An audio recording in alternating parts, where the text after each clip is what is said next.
Banyak yang takut, jangan-jangan salah ngomong ditangkap, dikriminalisasi, dan lain sebagainya. Oleh karena itu, ke depan kita ingin demokrasi kita tetap tumbuh dan jangan sampai kita semua merasa terbungkam di negerinya sendiri. Nanti kalau diwawancara, mungkin di wawancara pekerjaan itu akan ditanya, apa pengalaman Anda? Bayangin orang baru lulus, ditanya pengalaman mau jawab apa?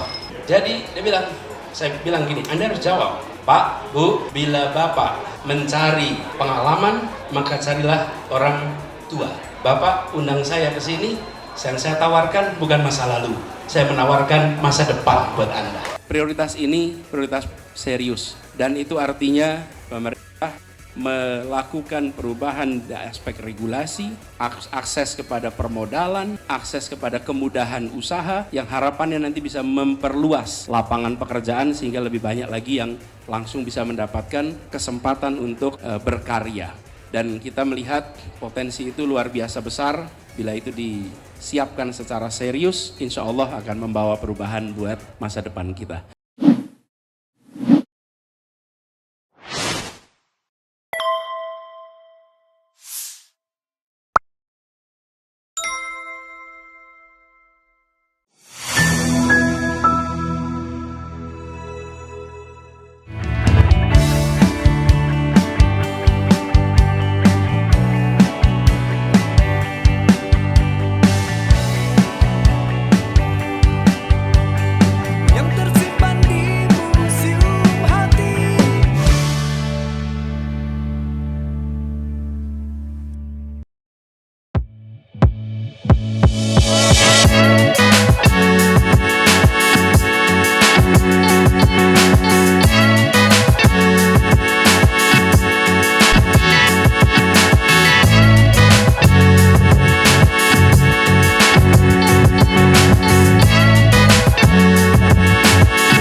Semangat kami tentunya ingin semakin dekat dengan generasi muda.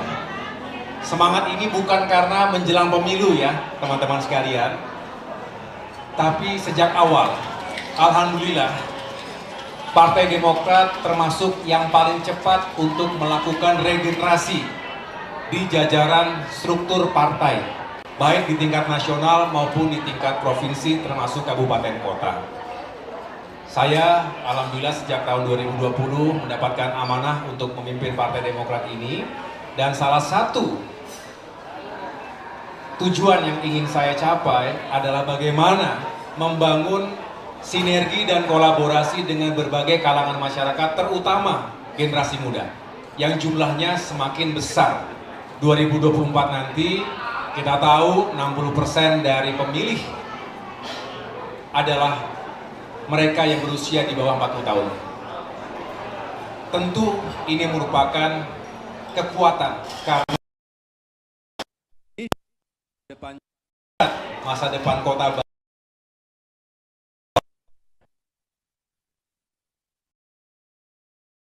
ingin lebih dekat dan membangun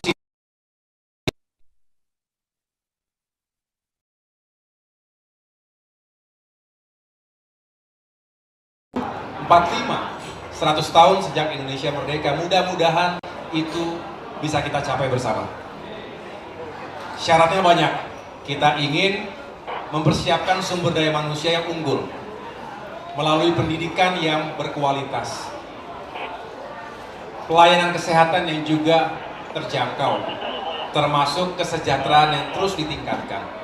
Kita ingin Indonesia ini menjadi semakin maju negaranya, tapi rakyatnya juga semakin sejahtera. Artinya keadilan benar-benar hadir di negeri kita. Tapi teman-teman sekalian, kita tahu 9 tahun terakhir ini, walaupun kita juga mengapresiasi ada sejumlah pencapaian, tetapi cukup banyak permasalahan di negeri kita yang perlu kita carikan solusinya. Itulah mengapa kami Partai Demokrat bersama-sama dengan bakal calon presiden yang kami usung, Mas Anies Baswedan, setiap saat berpikir dan merumuskan langkah-langkah terbaik untuk mewujudkan perubahan dan perbaikan di negeri ini.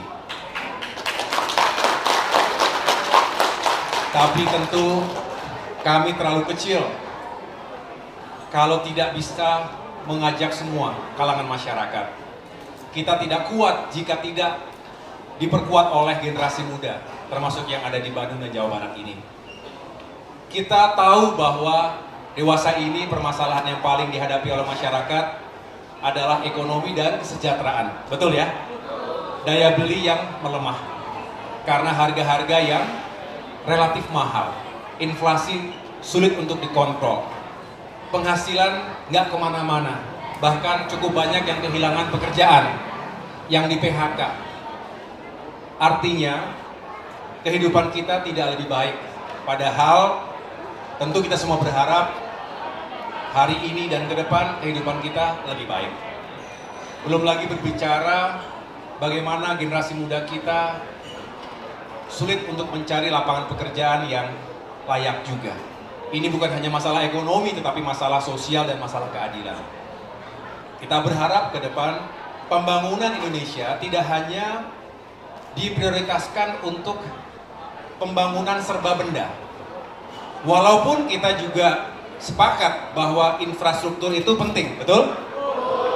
Tapi infrastruktur yang benar-benar diperlukan. Jangan karena ingin menghadirkan mega proyek atau bangunan-bangunan mercusuar, kemudian anggaran negara yang terbatas itu tidak bisa dialokasikan untuk penguatan dan pembangunan sumber daya manusia tadi, pendidikan, kesehatan, dan peningkatan kesejahteraan.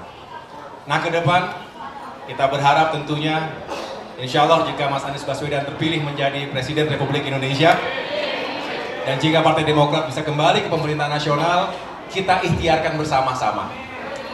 Yang tidak pernah berubah dari Bandung adalah generasi muda yang kreatif, yang punya energi positif, yang berani, yang kritis. Saya juga pernah sekolah di sini. Masih ada kan SMP 5 Bandung? Nggak jauh dari sini ya. Jalan Sumatera, ada SMP 5 di sini? Jalan Sumatera begitu. Oh ya. Jadi dari dulu tahu bahwa Bandung ini sumber kreativitas. Jadi kalau industri kreatifnya maju, nggak heran. Tapi yang jelas harus selalu didukung dengan kebijakan-kebijakan yang juga terus menguatkan peran generasi muda dan juga penguatan industri kreatif. Yang terakhir, kita juga berharap Indonesia ini menjadi rumah besar yang nyaman untuk semuanya. Demokrasi itu bukan tujuan, tetapi adalah perjalanan. Kita merasakan demokrasi hari ini banyak mengalami stagnasi bahkan kemunduran, betul? Terutama berkaitan dengan kebebasan berbicara, kebebasan rakyat untuk mengekspresikan pendapatnya. Banyak yang takut, jangan-jangan salah ngomong ditangkap, dikriminalisasi, dan lain sebagainya. Oleh karena itu, ke depan kita ingin demokrasi kita tetap tumbuh dan jangan sampai kita semua merasa terbungkam di negerinya sendiri. Kalau ekonominya maju, kesejahteraannya berkeadilan, dan demokrasinya terjaga, maka itu menjadi pondasi yang kuat bagi kita untuk semakin maju ke depan. Mudah-mudahan pertemuan ini bisa membuat kita saling menginspirasi satu sama lain.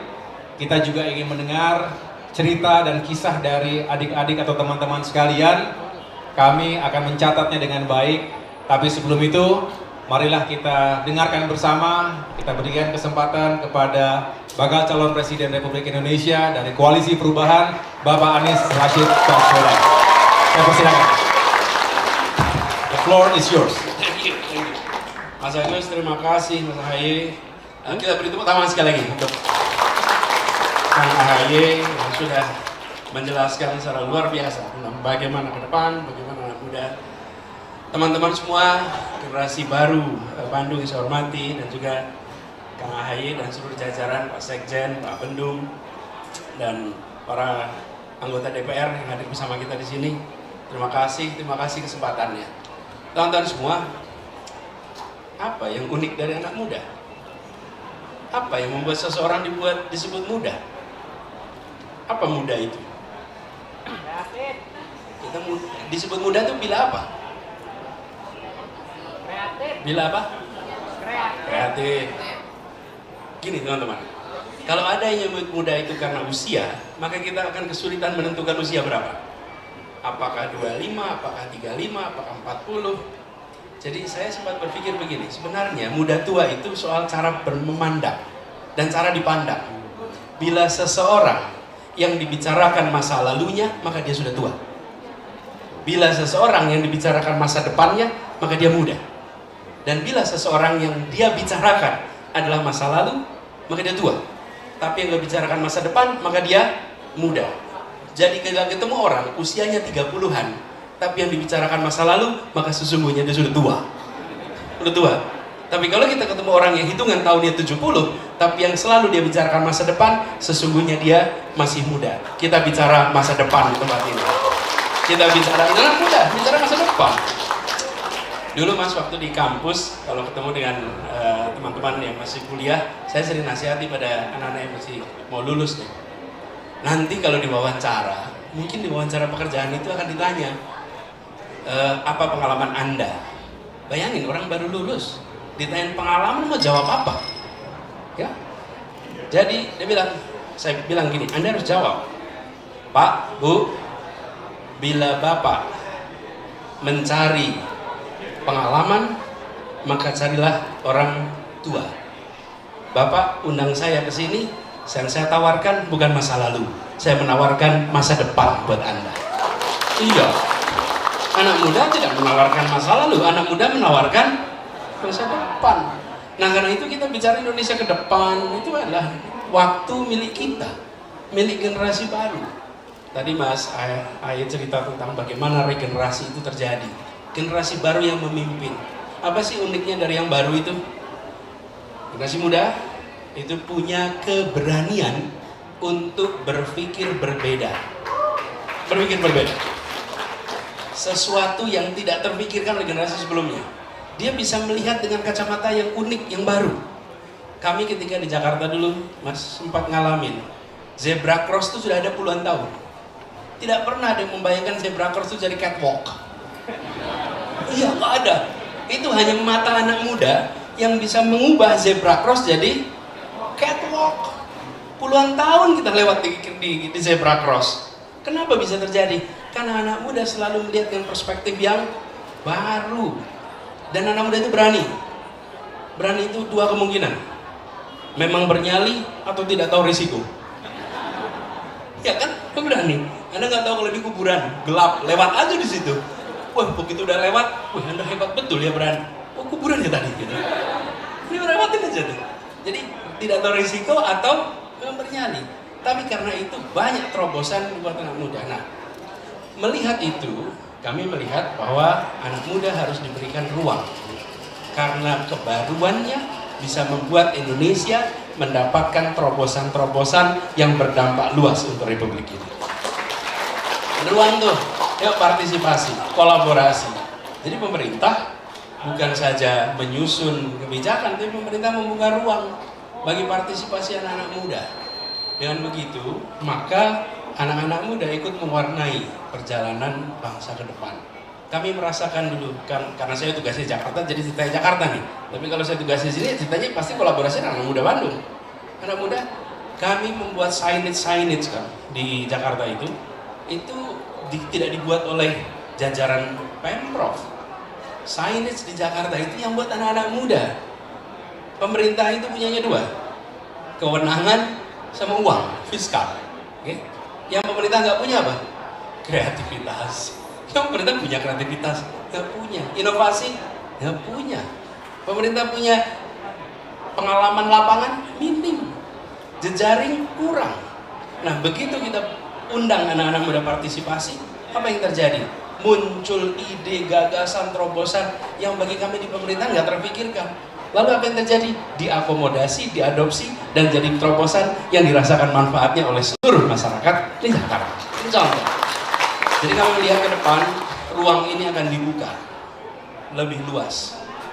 Dan Bandung, ini salah satu contoh yang tadi Kang Ahaye yang tidak berubah dari Bandung adalah anak muda kreatif yang terus-menerus mensuplai kreativitas di Republik ini. Semuanya, terus-menerus. Berderet tuh kreativitas. Dan Bandung kota apa? Kota? Kota kembang, ya. Kan udah ditetapkan UNESCO jadi apa? Kota kreatif dunia. UNESCO mengakui ini sebagai kota kreatif dunia. Jadi UNESCO mengakui. Jadi memang Bandung sebagai kota kreatif. Jadi kita berharap, teman-teman, ke depan kita melihat ruang itu harus dibuka oleh pemerintah. Dan kalau pemerintah kerja bersama dengan anak muda, maka akan banyak kebaruan. Terus menerus. Nah, di sisi lain anak muda punya tantangan tersendiri nih. Udah sekolah, udah kuliah, selesai itu ketemu masalah lapangan pekerjaan.